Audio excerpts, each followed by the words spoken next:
আসসালামু আলাইকুম বন্ধুরা, আমি ইলিশের ডিম রান্না করব। মাছ থেকে ডিমটা বের করার সময় কিছুটা ভেঙে গেছে, তাই সেখানে আমি চাল ফাঁকি দিয়ে দিয়েছি। কারণ অনেক সময় এই ডিমটার থেকে আপনার ছোট ছোট যে ডিমের রেণুগুলো আছে এগুলো ফুটে, তেলে দিলে ফুটে, অনেক সময় শরীরে এসে লাগে। হ্যাঁ, এটাকে আমি আটকে দিয়েছি, দেখুন থেকে আটকে দিয়েছি দিয়ে। হ্যাঁ, আচ্ছা, এখন আমি এটাকে ভেজে নেব। যদিও আমি ডিমটাকে একটু সিদ্ধ করে রেখেছিলাম, সিদ্ধ করে রাখলে ফ্রিজে ডিমটা ভালো থাকে।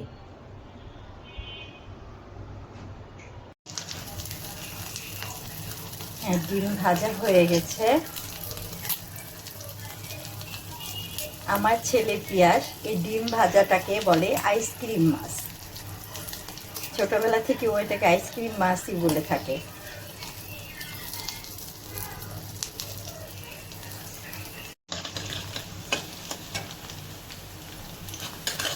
ডিমটি ভুনা করার জন্য দেখুন আমি পেঁয়াজ ভেজে নিচ্ছি। তবে এখন আমি এখানে কিছু টমেটো কুচি দিয়ে দেব। আমি সাধারণত তরকারিতে টমেটো দিলে সেটাকে কষানোতে দিয়ে দিই।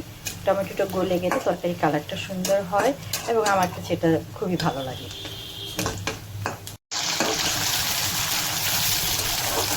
টমেটো দিয়ে দিয়েছি, একটু নরম হওয়া পর্যন্ত অপেক্ষা করব।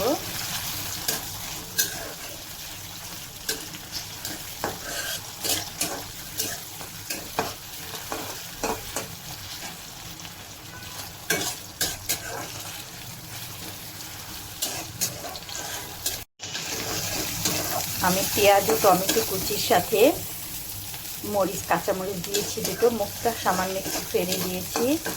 এখানে আমি হলুদ, মরিচ, ধনিয়া ফাঁকি ও আদা রসুন পেঁয়াজ পেস্ট দিয়েছি।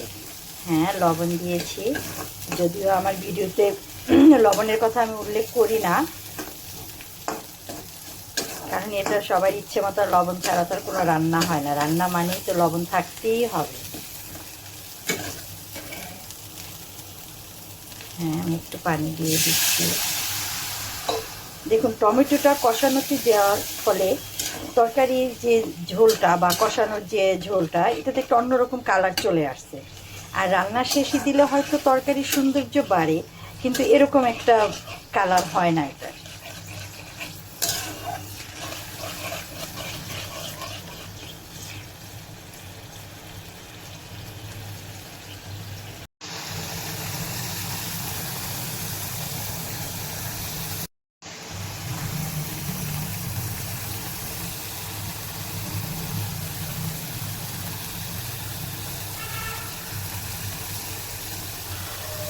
রান্না প্রায় শেষ।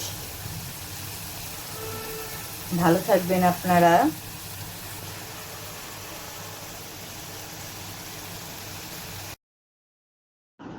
রান্না শেষ, এখন খাবারের জন্য পরিবেশন করা হয়েছে।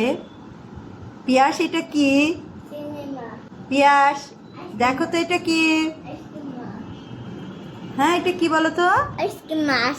তাই? এটা তো ইলিশ মাছ।